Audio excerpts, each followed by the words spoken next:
Cool. Good. He's pretty good, yeah.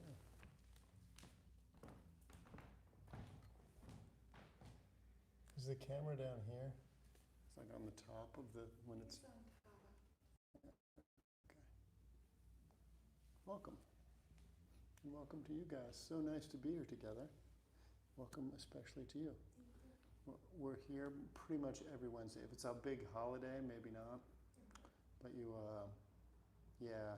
We also have a little WhatsApp group, and this is also for you guys online if you're interested in being part of it, where we would announce if it wasn't going to happen. So if you're interested in that, you can talk to Ricky or me afterwards. And for you guys, if you want to be part of it, maybe you could just put it in the chat. We'll try to do it. I don't know. We're still figuring out this YouTube business. Anyway, welcome. So nice to see all of you. I'm so grateful that we get to be together. I'm especially grateful because 2 days ago I had hernia repair surgery, and I am here functioning. I cannot believe it. It's like a miracle. Modern medicine, I don't know. No, it's like amazing. This heroin prescription is so working. Just kidding. Actually, just Tylenol and ibuprofen is working. I can't believe it. Welcome.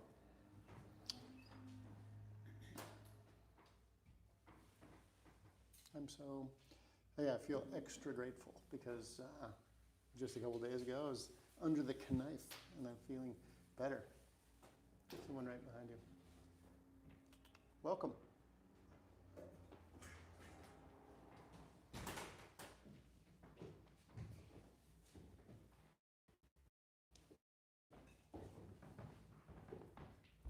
You guys make yourselves at home. Good to see you. And you guys at home, make yourselves at home. It's so easy. Much easier for you to do so. If you don't know me, Joseph Wagner. And this is our weekly Clear Light Yoga sitting and meditation instruction session. And since you don't know me, I can just say I'm a Buddhist. Been a Buddhist for like 30 years, more than 30 years. And as a result, I cannot talk about meditation without talking Buddhism. So if I owe you an apology for that, please accept it. So if you're into Buddhism, then cool. If you're not, then just take whatever is useful. You know, take what is useful and leave the rest, like the Grateful Dad used to say. And we will make the most of it. For those of you online, we now switched to iPad. We got a little microphone, so hopefully it's going to be better than previous weeks when we were doing it with my phone. When we're meditating, the most important thing is to have the right attitude, because meditation is very special. And it's the opposite of what we do with our minds and lives normally. So when I teach it like my teacher from Tibet taught it. He's passed away, but there are 3 phases. There's the right orientation, then the main part of being free from concepts, and then the dedication at the end of the goodness that we've created. So we'll do it in that format. And we'll make it really simple so you can do it at home that way. Because meditation is like any kind of, anything that's good for you. You kind of have to do it a lot to get any benefit, you know.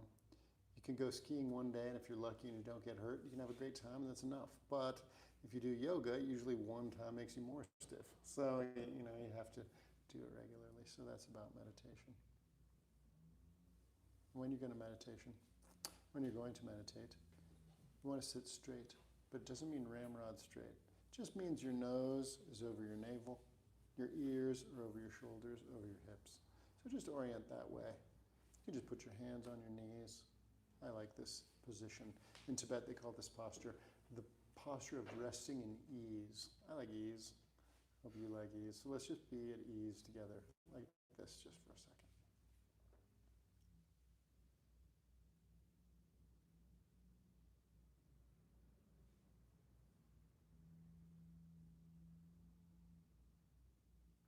From that state of just relaxing in this moment, recognize how much good fortune has to happen in your life for you to be here, whether you're here in person or you're with us online. Think about all the things that have to line up, right? If you're here, you have to be ambulatory, you have to know it's here, you have to want to come, you have to be able to get here, all these things. If you're online, you have to have a computer, iPad, phone, you have to have the internet, you have to know about it. So many things have to come together. So we're very fortunate. And when you meditate, it's important to recognize this good fortune, first of all. Because otherwise you just treat it like any other activity you're doing, and then you take it or leave it. But we want to really anchor ourselves in the meditative, in the goodness of meditation. So reflect just for a second on all the good fortune you have to have just to be here.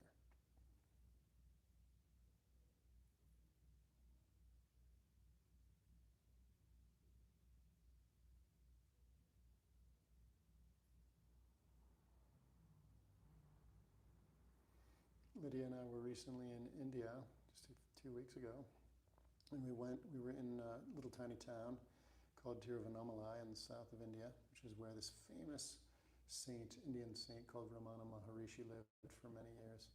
And there's a woman there who, she's not from that town, she came from somewhere in Kerala, I think, and she has a kind of a following, and they don't do anything in there except sit there. She just comes and sits there, and other people sit there with her. And we went one night, and there had to be 150 people there.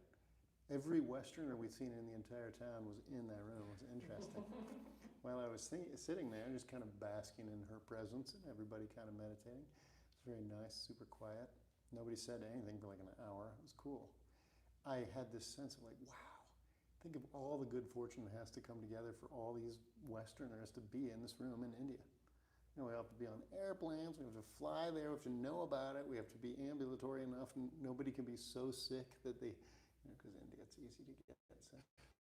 And we were all together in that room. It's kind of like that now. We're here, there's 11 people in line, and we're all here together. Wow. When you meditate, as I know you're going to do tomorrow, give rise to this sense of, wow, I am fortunate. I am so lucky I get to do this. I'm lucky I even want to do this. That really propels your practice, and it encourages you to do it more. So again, give rise to this thought, oh, I'm so lucky. Good fortune for me.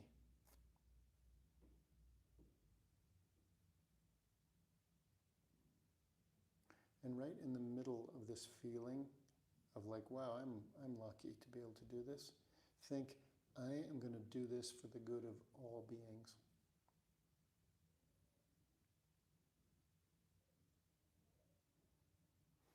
These two things are crucial for your practice. If you don't feel fortunate to do it, then you'll take it or leave it, and as soon as something gets in the way that looks more entertaining, you'll do that instead. And if you don't do it regularly, then your mind doesn't get trained, it doesn't settle, and you don't get the full fruits. Well, if you recognize, I'm lucky to do this, you feel like, wow, I'm going to take this seriously.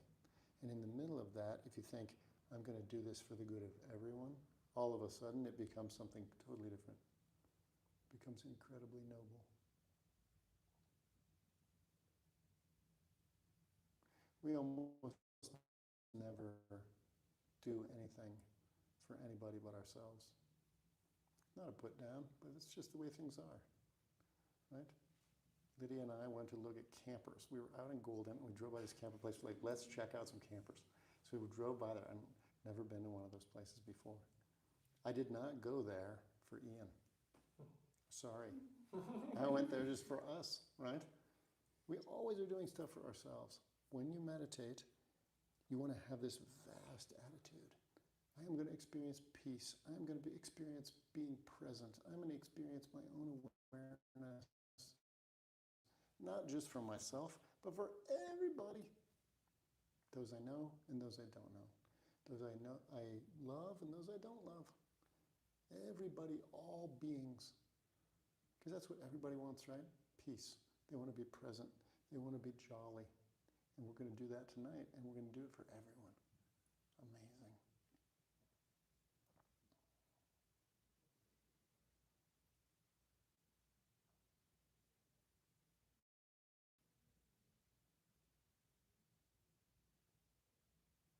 That attitude is called bodhicitta. Bodhi means enlightenment. Chitta means heart or mind.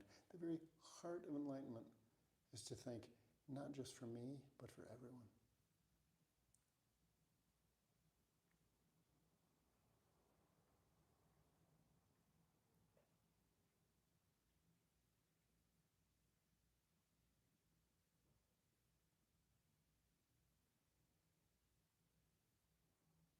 So lucky.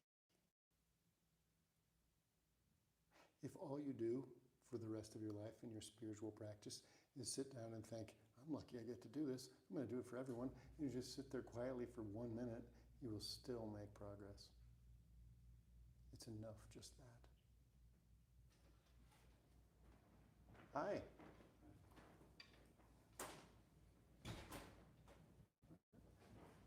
You can leave your shoes over there, but we have cushions and chairs and so forth.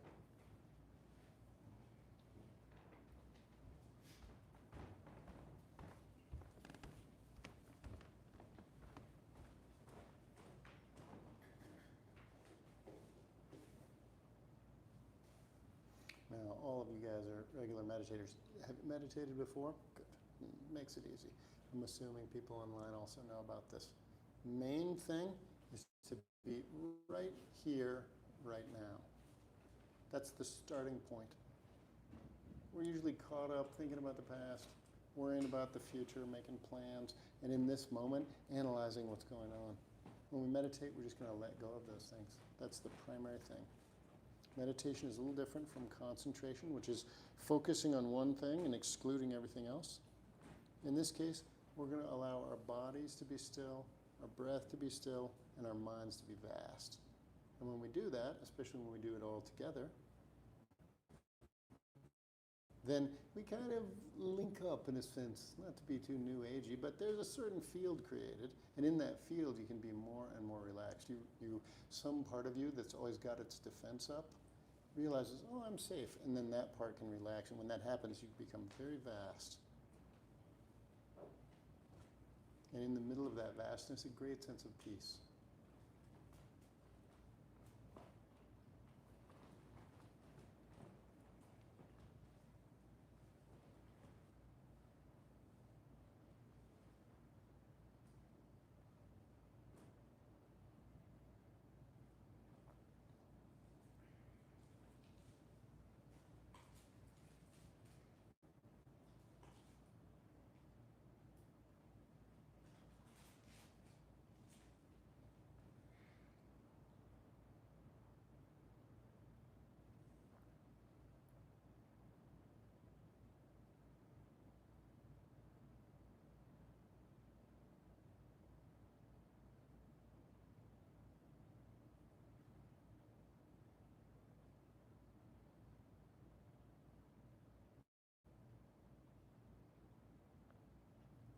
When we're practicing, we want our bodies to be upright.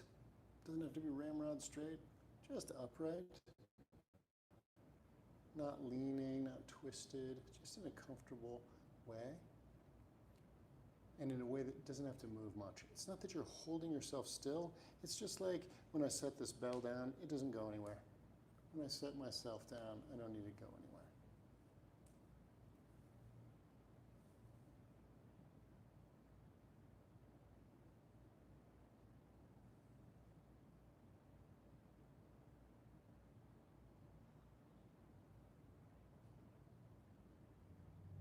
Of course, there's a little bit of movement, maybe you have a little itch. That stuff is totally fine. Just settle.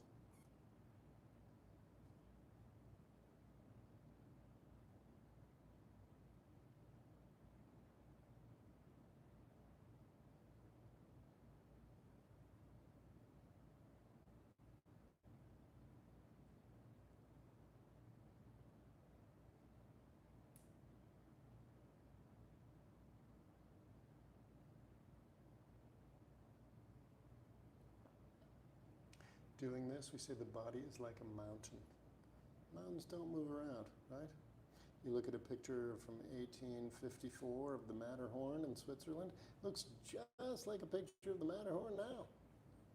We're going to be like that. We're just settling.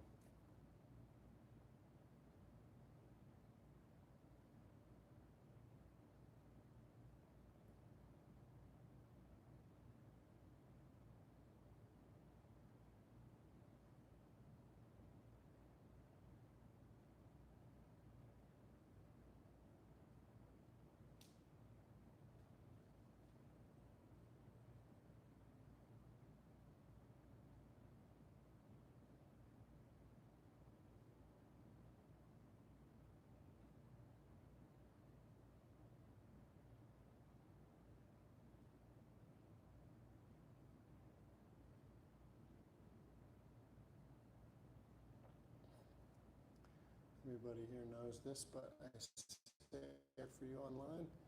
We want to keep our eyes open. Not crazy, but also not too chillin'. Why? Because the eyes are directly linked to our own awareness. The only thing we do with our eyes shut is sleep. Meditating is about waking up. So we want to let our eyes be open. But you're not staring at something, you're not holding something with your eyes, nor are you looking around. Just letting them be, looking at the space in front of you somewhere.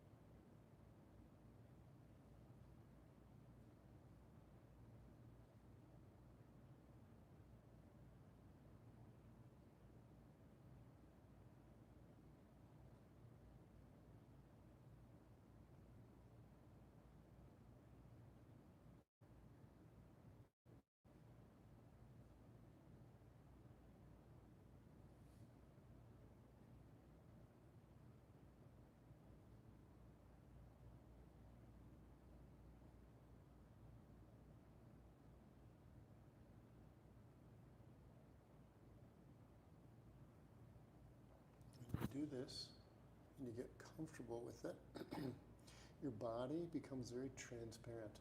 It's not giving much feedback. It feels diaphanous, not solid.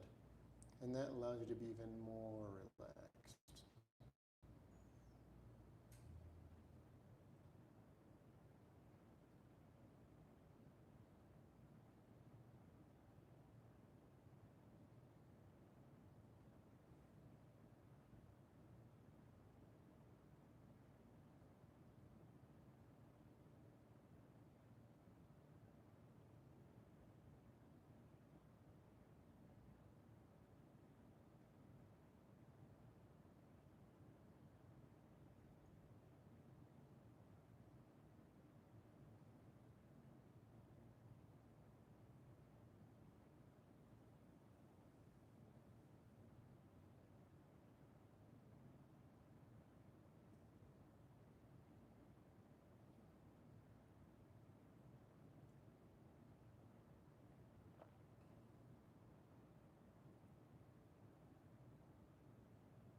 This type of meditation called vipassana.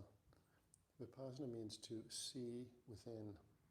This is different than the vipassana that's taught in Goenka and other kinds of Burmese or Thai tradition, Theravada schools. It's a little different. In order to see deeply, let's say you're looking down into water, you're on the edge of a deep pool of water. In order to see deeply, the water needs to be still, right? It can't be like all churned up. So first we let our body be still.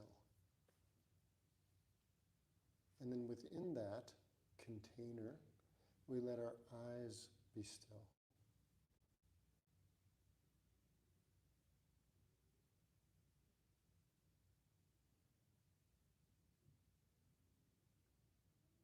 And within that container, we think about the breathing a little bit. Now, in this form of meditation, you don't have to control your breathing. Sometimes they say breathe out or breathe belly breathing. forget all that stuff for this, and just let your breath go however it goes. Sometimes it'll be deep breaths, sometimes it'll be shallow breaths. What you want to aim for is just very light, breathing lightly. Excuse me. You don't have to control it at all. Your body knows what you need. Don't try to hold on to your breath or do something with it. Just release your breath and trust your body knows what it needs, so it will take the oxygen that it needs. Very light.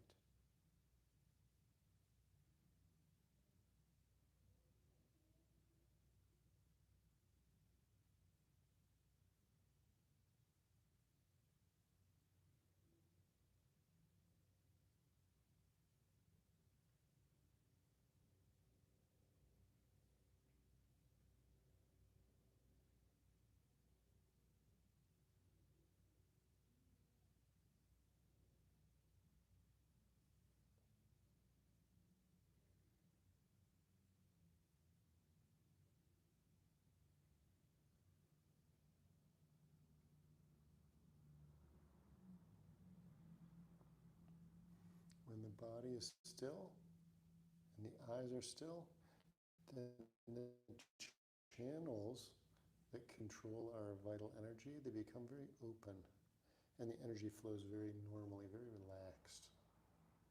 And we combine that with not breathing very much, just letting your breath be, not very jagged, then it even becomes more obvious, this kind of stillness or openness.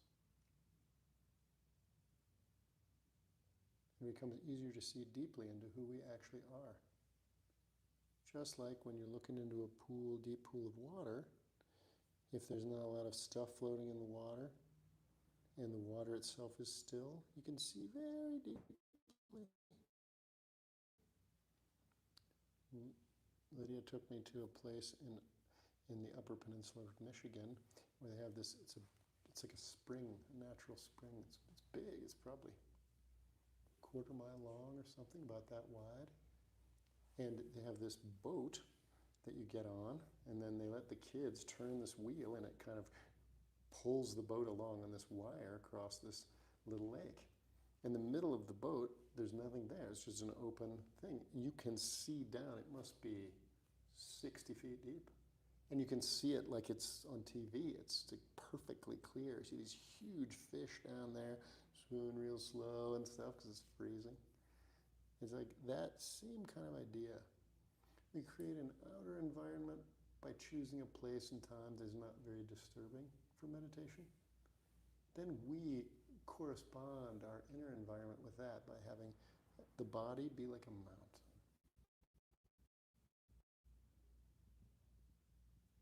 The breathing is like the ocean when there are no waves, very calm.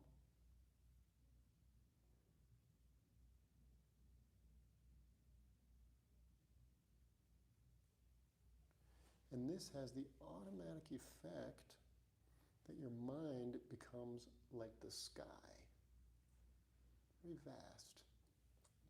Not concentrating and holding one object of attention while, holding off all the others. Instead, like the sky, very open.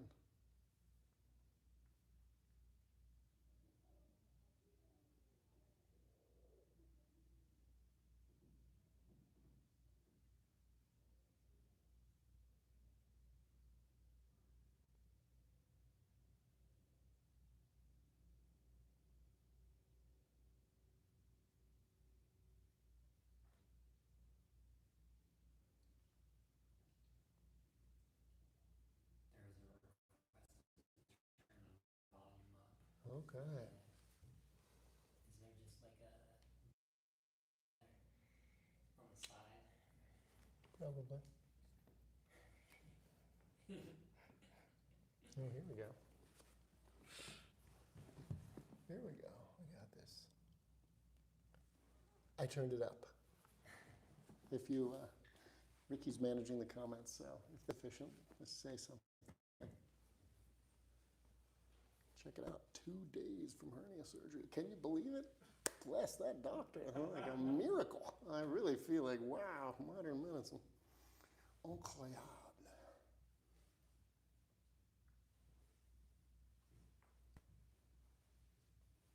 Normally, our minds are like those tools you see on, not anymore probably, but late night TV, they would sell those grabber things. It's like about this long, it's got a thing on the end, and you squeeze this and it grabs, like if you can't bend over, didn't do yoga when you were young, you were sorry, and now you have to get that phone or whatever it is down there. Our minds just grab one thing, and as soon as they let go of it, they grab something else. So now I'm thinking about, oh, that time when I was a kid and this happened, and I'm thinking about tomorrow when I have to be at this meeting. Oh, I got to make sure that I handle that thing with the car. I'm just doing that all the time. I'm always in relation to something, right? Oh, Dan is my friend. Oh, that guy on the street is my enemy, whatever. We just have always in relation. When you set up the body like this, you allow the eyes to be still. You don't mess with the breathing. Your mind becomes much more vast. It's not grabbing as much. There's a little perspective change. It becomes more like the space in this room. Space in this room can hold my voice. It can hold all of our bodies. It can hold the light. It can hold all of our breath. And if you don't mess with it, it becomes more like the space above Denver. It can hold clouds and drones and planes and volleyballs at the park, all without being damaged or harmed in any way. That's what we're doing in meditation. We're changing our orientation from grabbing one thing and excluding everything else to being space. Space for everything. Space for our own thoughts, our own emotions. When we don't bottle them up, they don't develop so much pressure. They don't drive us. They just come and go much easier, much softer.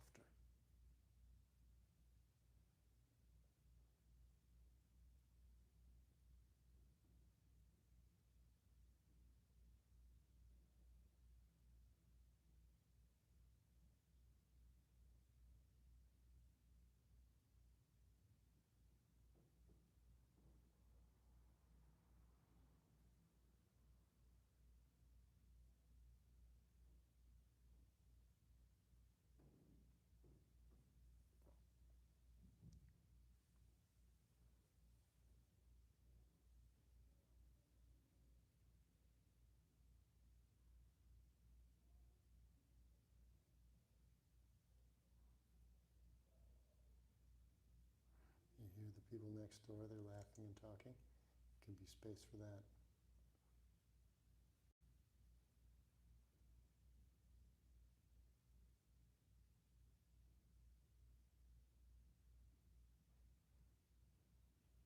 You feel the anxiety in your body or the worries about tomorrow, you can be space for that.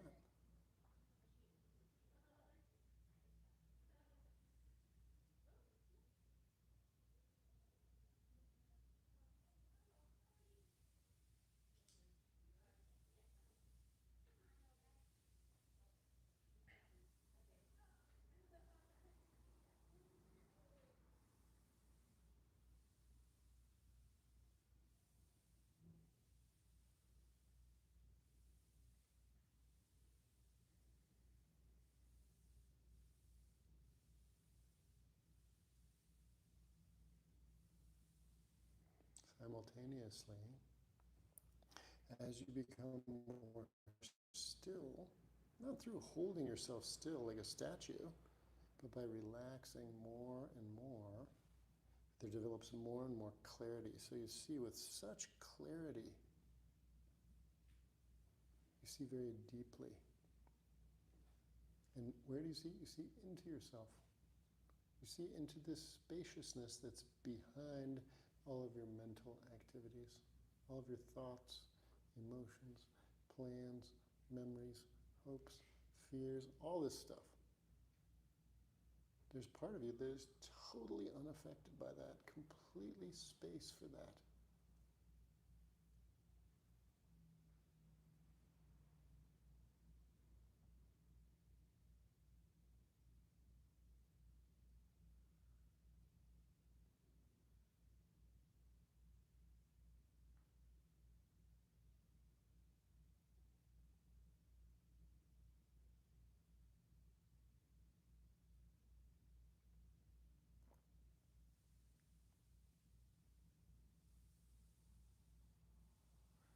this is less about doing something with your mind, like we normally try to direct our attention.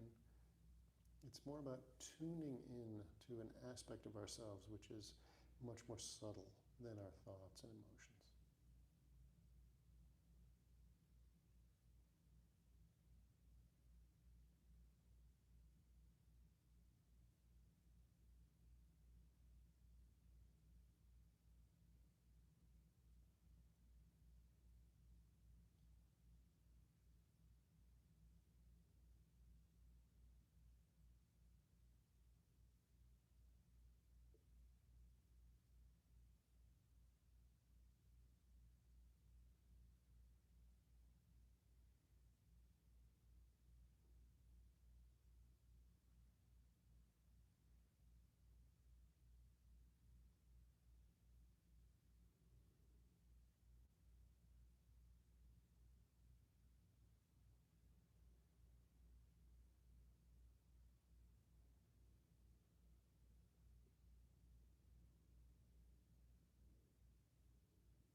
This part of us, which is not something that needs to be made, it just needs to be acknowledged or noticed. This part of us, it's free from all of the petty worries and painful aspects of life. You know, some part of us is, I don't know about you, but is kind of worried about what's going to happen with gas prices, right? Clearly, they got a ceiling on it of $4 and not allowing it to be. It's $3.99. You haven't seen $4.12 just yet, or at least I haven't. Right? There's some part of us is like, I hope it goes down, but we worry that it'll be like $11, like it is in Portugal, right?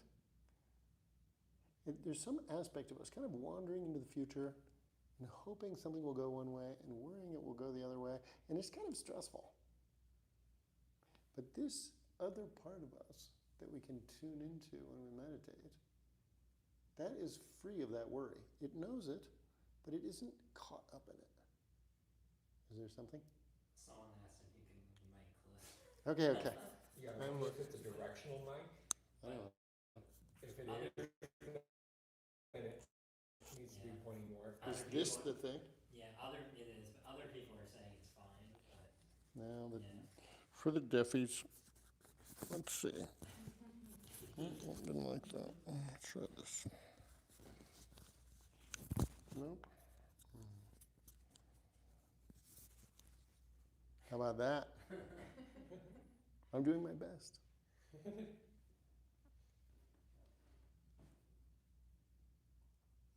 When we talk about these subtle things, and we try to talk more quietly, right? It's kind of secret, self-secret. So, forgive me, I'll try to belt it out.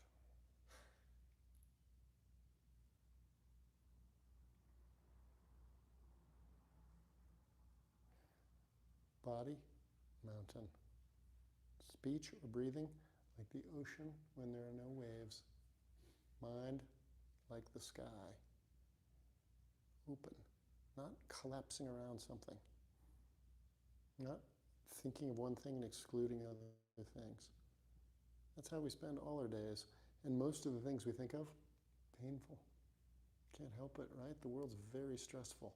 Our individual lives are stressful, our family lives are stressful, and the world situation is stressful. It's just stressful.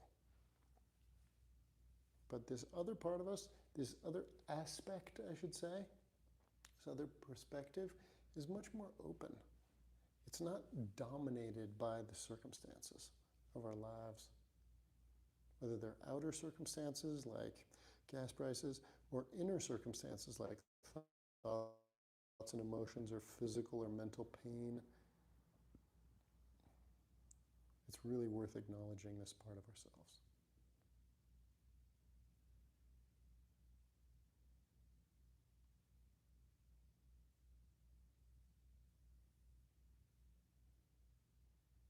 I have a question. Can you speak to that, like, in relation to your recent trip to India, like, and kind of like how it was crazy and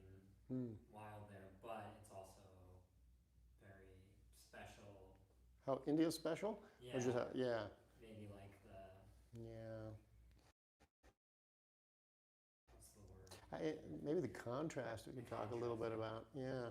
You know, India has this hype of being like this spiritual land. It's the birth of Hinduism. It's the place of Buddhism. It's like it is a holy place, and the average person is much more involved in spiritual or religious activities than the average American, I suppose.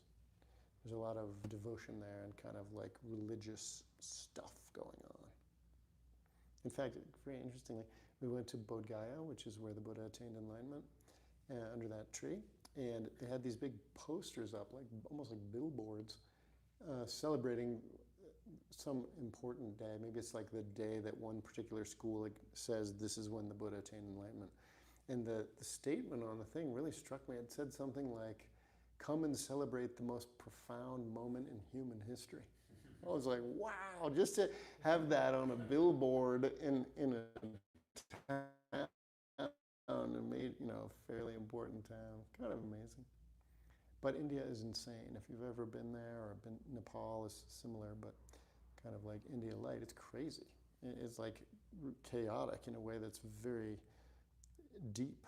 So to see these things at the same time is quite interesting, especially in the north. It's like very, you go to a place like Bodh Gaya, there's a lot of people meditating there and obviously on a pilgrimage, this kind of energy, but it's also honking continuously and a lot of people are sick and beggars everywhere. Just an insane place.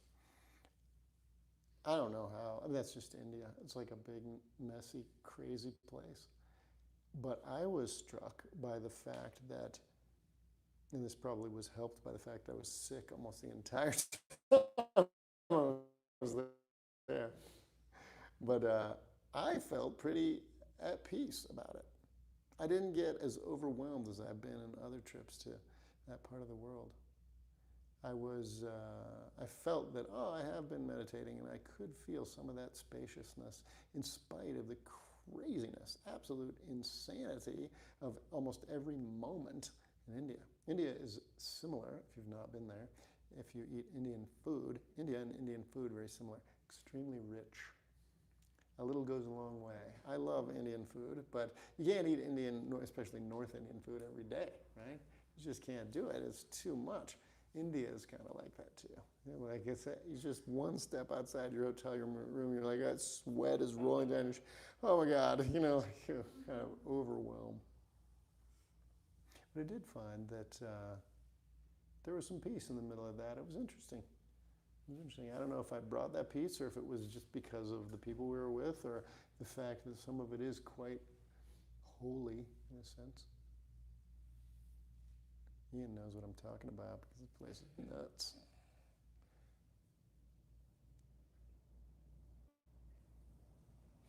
I'm not sure if that's what you were asking about, but yeah, it's interesting to see these contrasting things at the same time. Great deal of beauty, great deal of energy, extremely intense, but at the same time there's a kind of like, you really feel like some of the people in your immediate environment in almost any town in India are actively seeking liberation. Or like, that's their main thing. When we were in the south, in Tiruvannamalai, there were all these sadhus everywhere. Sadhus are like renunciants, right? They have renounced worldly activity. They don't have families. They're on the spiritual path in a much more intense way than ordinary people. And to see so many of them so into it, we became kind of passerby friendly with a beautiful sadhu. When we were there, he just sat under this tree the whole time. We were there for several days. We passed him 5 times a day, and he was always just chilling, and I don't know what he was doing, but he was meditating and being nice and just being like space. It was kind of interesting just to see that, all that stuff at once, all wrapped together. It had a powerful effect. This would be when I would say, I recommend you visiting India, but I don't know. I don't know. Make sure your will is up to date.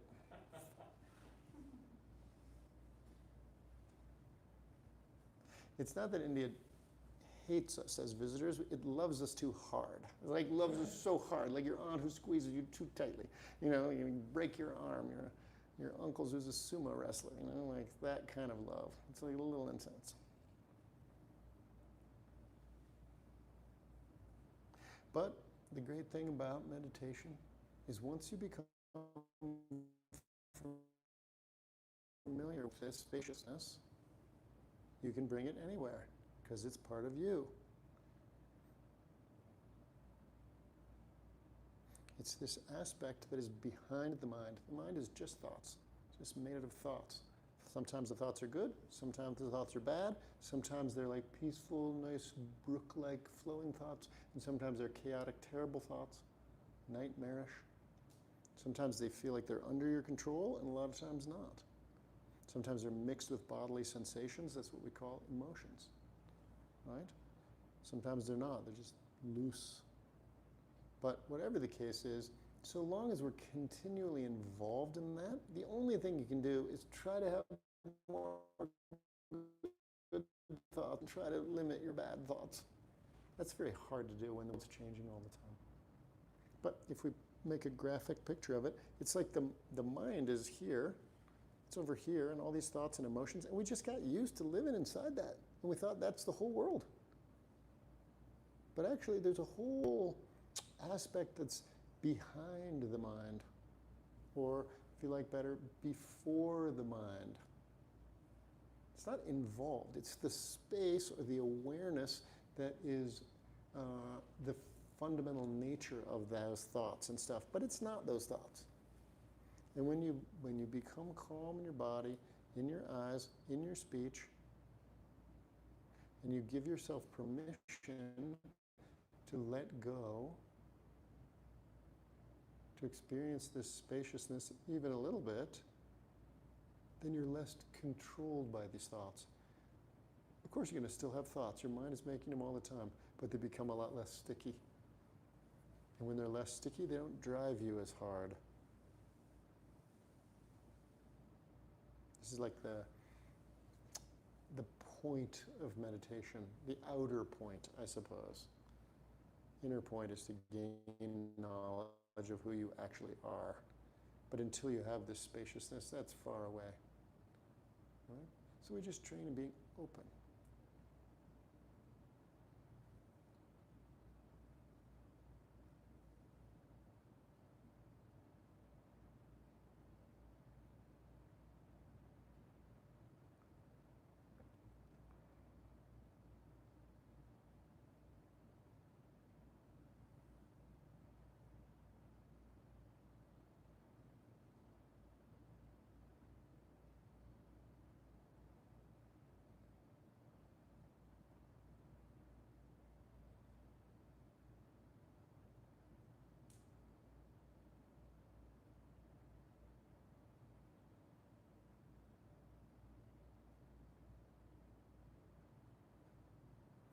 In order to encourage this mental or psychic openness,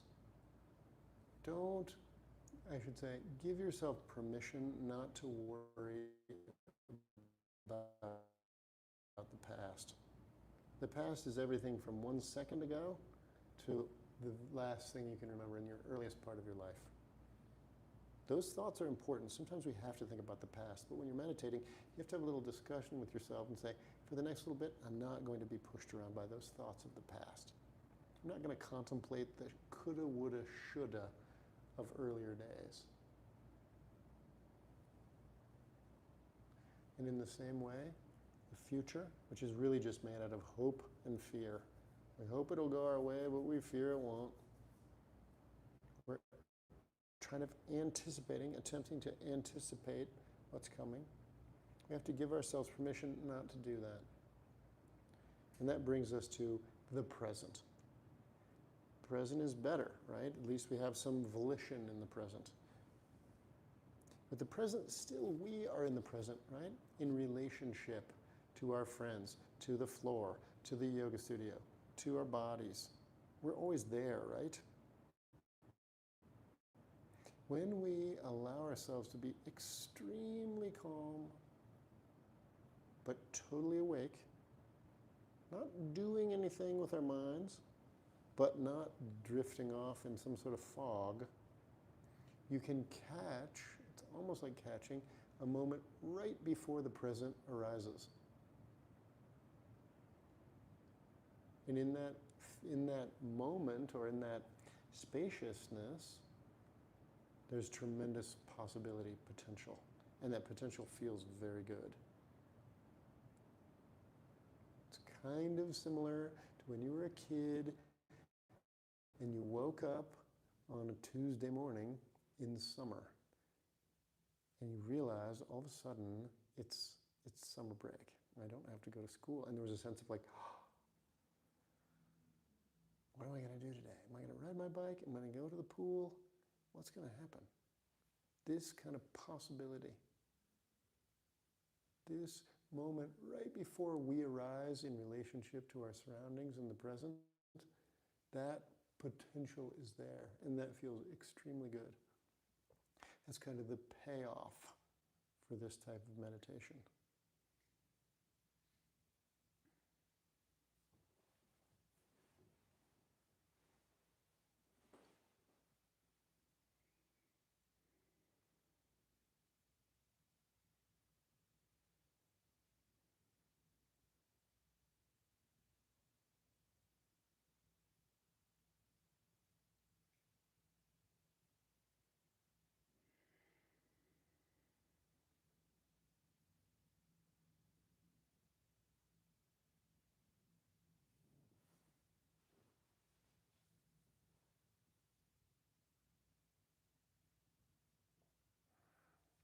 Try an experiment.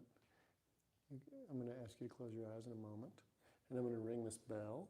And when you hear the bell, don't do anything except open your eyes. And the bell, it doesn't stop right away. It goes on. It's a nice Japanese bell a friend of mine gave me. And it goes on for a while. And see if you can't just be in that. Don't fall into thinking, oh, this is boring, or I want to get out of here, or falafel sounds good for dinner. Just right before those things get a hold of you. Right? Just before. And if you want it to really work, don't move. Because when you start moving, there's a feedback loop and it just drags you right out of it. So again, we're just going to close our eyes. You can do that now. Just find a comfortable place. You're not doing anything. You can do the same if you're online. I'm going to ring this bell. As soon as you hear the bell, all you have to do, open your eyes and just ride that wave of nowness, of openness. See how long you can go.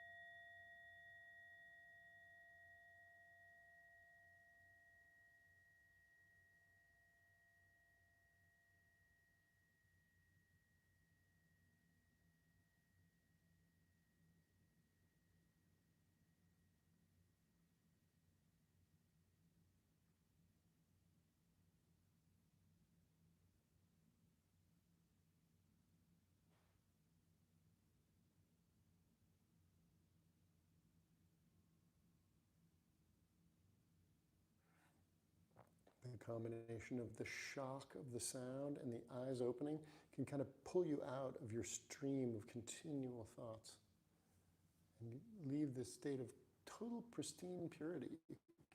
You're not even present. You can still see, you can still hear, but all that stuff is kind of temporarily gone. See if you can notice that. Let's try it again. Shut your eyes and just relax.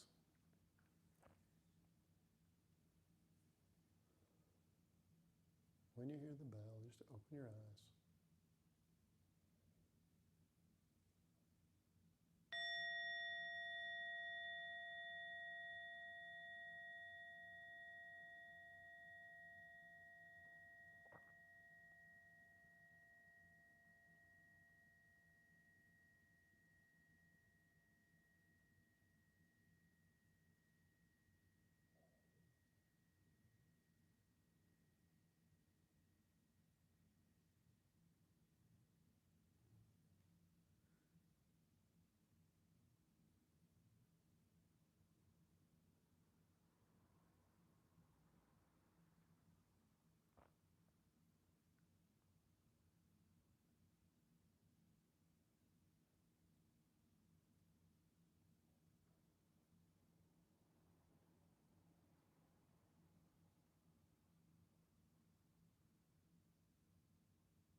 good. You guys did well that time. Take a break. Take a break. This type of meditation, you got to do short periods because it's very different from our ordinary way of looking at the world, what we ordinarily do with our lives and our minds.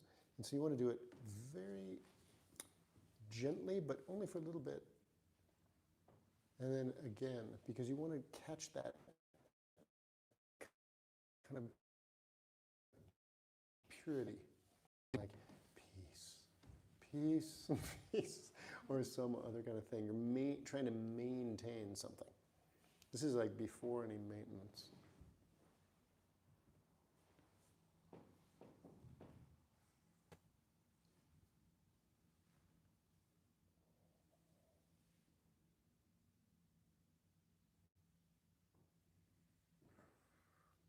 Are there any questions or anything to say?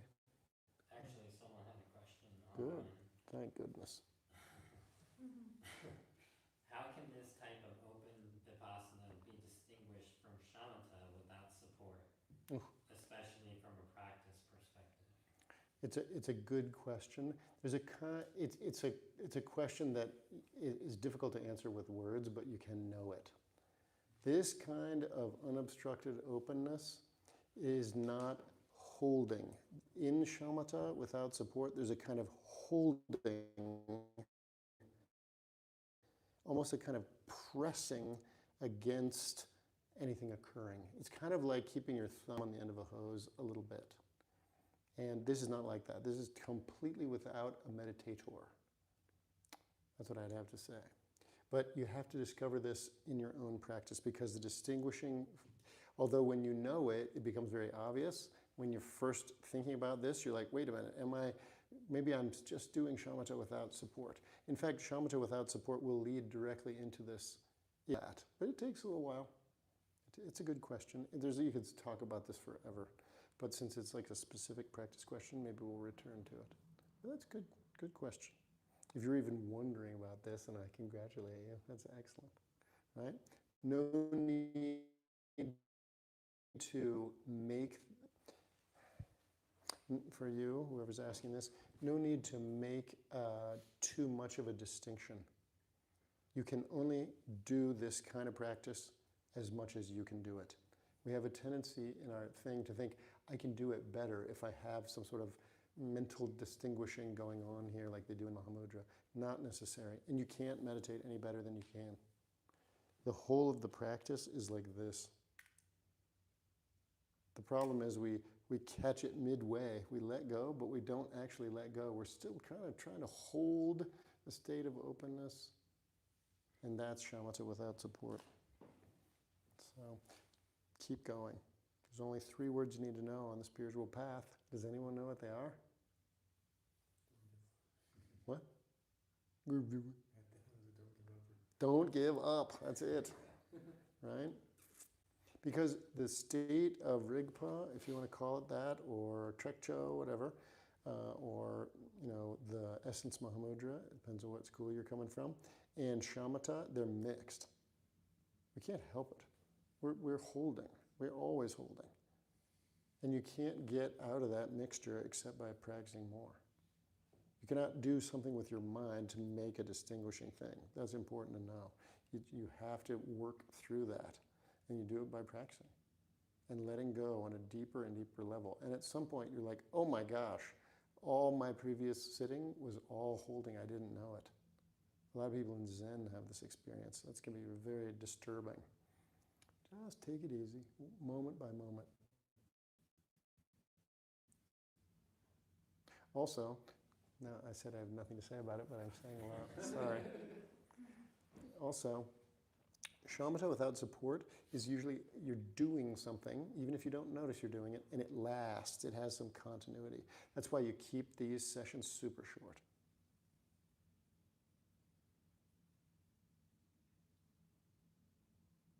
You're not trying to prolong it or sustain it, really. Because as soon as you try to sustain it, you've got a sustainer, even if the sustainer is without support. It's extremely subtle stuff. Good question, though. Were there any? Please. I've heard you just talk about this in different ways. Is Rigpa something that's like that can be practiced towards, or is it something that happens spontaneously without a sense of getting closer to it? Rigpa just means awareness, right? It means just knowingness. It's the knowing quality of our mind. So from that perspective, how could you practice it toward it? You know, from that perspective. But of course, distinguishing the pure, effortless awareness that's behind the mind from all the mental activities and the holding, that can be practiced toward, so to speak. You know what I mean? So it's both ways. It depends on the person who's doing it. And again, it's the same method. You just have to keep going. We cannot meditate better than we can meditate. And as a result, you just have to keep on going. Most people cannot make a distinction between what is called SEM, like ordinary thinking mind, dualistic mind, and Rigpa, which means awareness. These are Tibetan terms, not important to memorize, because they don't have enough merit. It is not a mental activity. It's not that you can become smarter about it. It's that we don't have enough merit. We have too many obscurations and not enough merit. That's why the path exists. Otherwise, one pointing out and everybody would be enlightened. But they're not. Why? The pointing out is authentic, right? You get it from some great master, Pen Rinpoche, or whoever, and you might even recognize, right? Pointing out is like the introduction to the meditation state. That's what they're talking about. But why don't people get enlightened? They don't have enough merit. That's why the path exists. That's why you have to do the outer preliminaries, the inner preliminaries. You got to do the yidam. People don't want to do that. They think like, I'm very smart. If someone shows me, I can get it. Usually not. It's an extremely good question, though. Yeah. So the main thing is to become as clear as possible about what is mental activity and what is not. What is doing something, even if what you're doing is shamatha without support. You know, being space. There's a little bit of holding in that, right? And being completely without activity. That does not last. That lasts like 2-3 seconds, right? I tell a story? Is that okay? You like this story? A friend of mine, I might have told this before, but I don't care. It's fun. My main teacher, my root teacher, is Telku Urgyen Rinpoche. He's the father of Dzogchen Rinpoche and Mingyur Rinpoche, these guys. And I have a friend who's also a student of Telku Urgyen. And he had been doing some retreat. He did a couple months of retreat, and then he went to Nepal to visit Telku Urgyen. And in his retreat, he had had amazing, excellent experiences. He's really meditating well. And he went to see our teacher, and he was like, Rinpoche. Rinpoche means like precious one. It's like a title. He's like, Rinpoche, I really got it. You know how you told me if I could just keep this state for 20 minutes, I would really be getting somewhere? I did it. And Rinpoche was like, oh yeah? And he went on and talked about this. No offense to him, he's a beautiful guy and a great practitioner.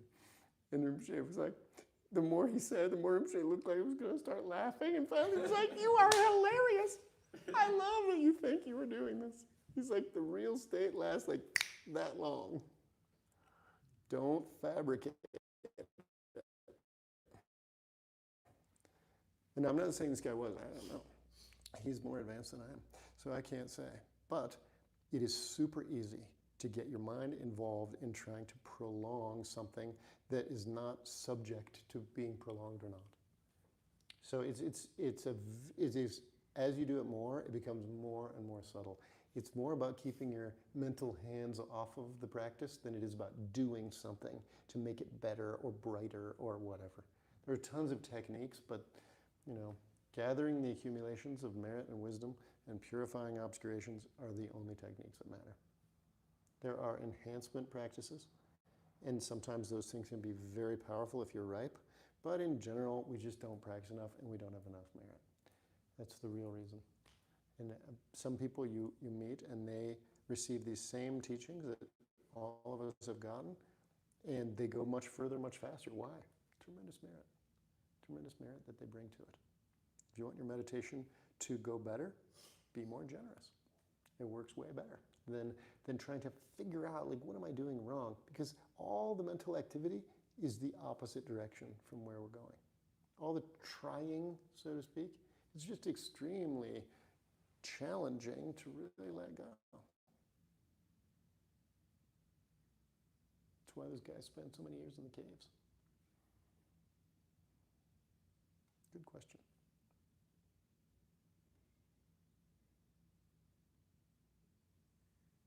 Just try this one more time. I like this bell. I never get to ring this bell. If you're into Dharma stuff, maybe you've heard of Chogyam Trungpa Rinpoche. Started Naropa Institute in Boulder, great master. His most famous composition is called the Sadhana of Mahamudra. He revealed this, it's kind of a liturgy, and he revealed it out of the space of awareness in Bhutan. And the guy who wrote it down in English gave me this bell. His name is Richard Athier. And he's since passed away, but so it's a special bell for that reason.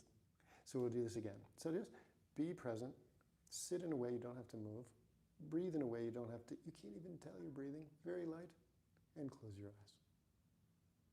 I'm going to ring the bell, and when you hear it, just open your eyes and ride that wave of complete freshness. You're not even present. There's only the sound of the bell.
Good.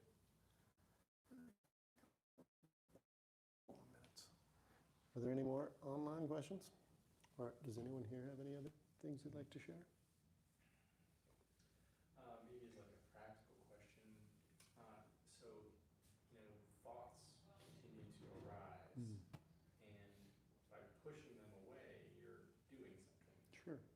So is it just that by being aware and just sitting, they're just spontaneously kind of moving it of their own volition? Because it always, to me, it feels like there's always something like a little like, oh, you're doing it on back. Yeah. You know, thoughts are brought about according to the sort of psychophysiology of this mode of practice because of the movement of our karmic energies in our body. And as long as we have a body, we're going to have those energies moving. And as long as they're moving, we're going to have thoughts. What happens is that they become less sticky and they become less solid. So sometimes they become so unsolid that you can actually see through them right when they're arising. And then at that point, they become much less influential. So it's not that you're doing something wrong. You cannot do anything. You have to practice patience. Patience, according to the best instruction I've received on this, means not reacting. Doesn't mean you push it away. Doesn't mean you label it or do anything. You have to just be openness for those thoughts. The more you do that, the less the energy that propels the thoughts goes into the thoughts. And then eventually, it happens a little bit, then it happens more, then it happens not at all for a while, various things, It gets to the point where its own arising is its own falling apart. It doesn't even arise as a real thought. It is kind of like a ghost of a thought, sort of. And then you're really making progress. But you can't control it. I haven't found any good way. If you want to practice this and you have time when your family's not around, then you can use this famous word pet. And you can just sit there, and as soon as you have a thought, you say, pet! And then that will make it that you don't have any thoughts for like a couple seconds. And then you'll have another thought. And when you, as soon as you have that thought, you say, "Put!" You shouldn't do this when people are around. They'll think you're nuts. Animals do not like it either. And don't do it outside. You have to do this just yourself. I can't do it too much either because I'm going to have to go back to the hospital.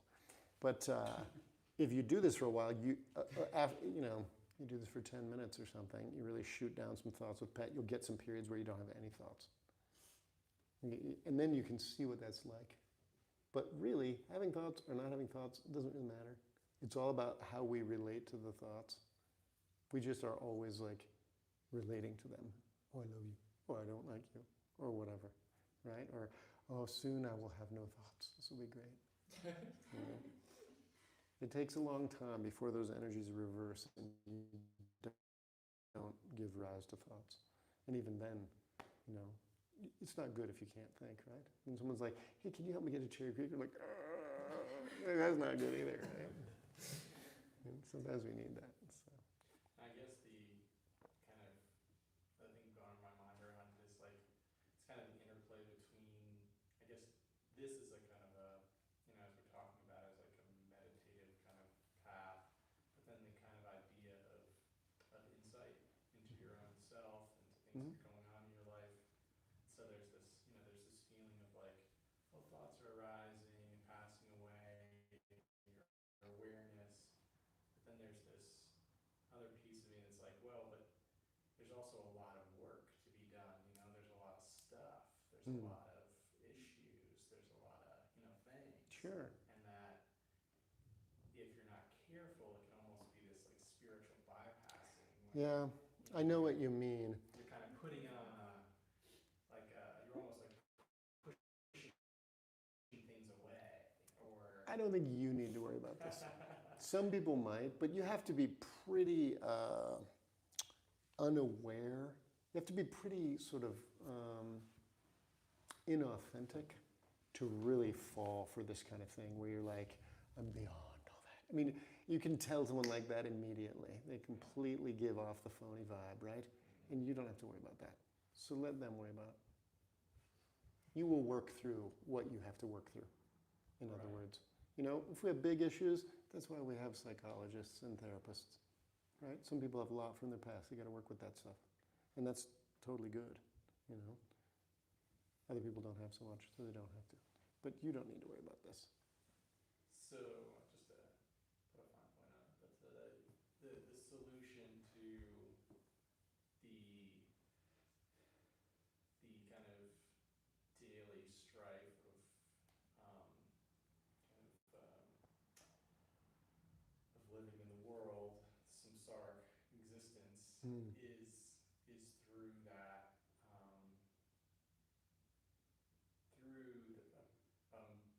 continuing to become more and more open, becoming more and more just awareness and more letting go of the kind of, I guess, thoughts and emotions that are really kind of riding on that sense of self. Beautifully said. That's exactly right. It's not all at once for most people. It's kind of like, well, for hardly anyone is it all at once. It's over time, you look back and you're like, okay, I've been meditating 10 years. And like, actually, I am a little lighter than I was. You know what I mean? Maybe the path is like this, maybe the path is like this. But the less judgment we're doing, the less internal judgment of our own kind of thoughts, emotions, and stuff, the more peace there is. And at some point, the peace becomes more attractive than the self-caused strife. It's not going to bring an end to world troubles, probably, but your own internal reaction to it will be much looser. It's already happening. Right. I guess sometimes I feel like I'm like, should I be giving more credence to the things I'm feeling? Should I not be letting them go? You know, should I be? That probably means, I'm not a psychologist, I'm just Joe. But that probably means that your ego is having to get a lot more clever with how it deals with you. Like, he's letting go of a lot. We better try to convince them that letting go of this is bad. You know, that's what it sounds like to me. There are infinite reasons for us to continue to support this sense of a self where there isn't one. Infinite numbers of reasons. Oh, I'm not reacting to the thing with Iran strongly enough. And there's some argument you can make, and a lot of arguments around that, of course, right? But it's always better to be space. Always better. And you're already being space. When these kind of things come up, that's a good sign. That's the cleverness. Our minds are very clever. And our mind here, it means like the ego mind that believes there's a self, something to protect, something to get ahead with. That's actually completely illusory, a total lie, and a painful lie too. But very, very clever and keeps it going no matter what. So, yeah, give yourself space for that too. Doesn't mean we like put our thoughts completely on hold. I'm not going to think about that. That's impossible, you know? It's impossible to do. So most spiritual bypassing, it's a term created by that guy, he died. Okay, I get it. And maybe some people fall for this, but those people are already pretty sick. So we don't have to worry too much about what they're doing. You know what I mean? That's my experience of the people who talk a lot about this. It's extremely hard to really do that. You'd probably be partially enlightened if you could do it. It's very difficult to do. You know, most of us are driven entirely by our internal conflicts and worries about the past and future and all kinds of stuff. And most of us are conscious enough to live in that world and deal with those things in a more or less healthy way. The more diaphanous we can be, the more stuff passes through, the more the wind doesn't catch us, the wind of our emotions, the easier life is. And that's good. You know, the easier we are to be around. Not because we're like so enlightened, but because we're just more normal. We're just more chill. I think that's how we can judge it. That's what I think. Good question. Man, full of good questions. Okay, we're going to finish. It's just time. And in this thing, there are some prayers. For those of you at home who don't have it, maybe we'll put it in the comments. But, sorry. When you finish meditating, even the intention to meditate is so incredibly amazing that it creates all this positivity. So we want to take that positivity and dedicate it to the well-being of everyone. That's called dedicating the merit. We use a little prayer, but at home, or if you're home now, whatever, when you're doing that, all you have to do is think, may whatever goodness has been created here, may everyone benefit. That's it. So we're just going to be here together for another moment. And what a killer session, thank you. Thanks to those of you online. Let be.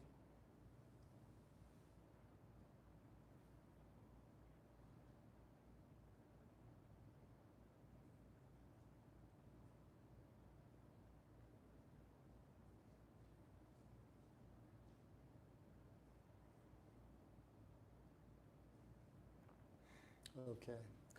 By this merit, may all attain omniscience, having defeated the enemy, wrongdoing, from the stormy waves of birth, old age, sickness, and death, from the ocean of samsara, may I free all beings.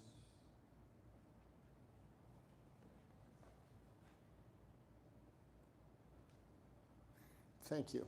Thank you for coming. Thank you for bringing questions. Thank you for participating. Thank you for practicing. Thank you for going out of your way to come. If you like this prayer, you may keep it. Otherwise, you can put it back in that envelope wherever it went. And we'll be here next week. We are a self-supporting group. This space is not free. And it's actually a quite expensive little space. If you wish to contribute, the money is mostly to support our involvement in this place. We got Venmo, we got PayPal, there's stuff online, I think, about how to do it. And we do appreciate it because we want to keep being able to use this space. Yeah, there's links in the description of the... Links in the description. Thank you for being here. Be well. Practice hard, meaning give yourself some peace every day for the good of all beings. And we will see you next week.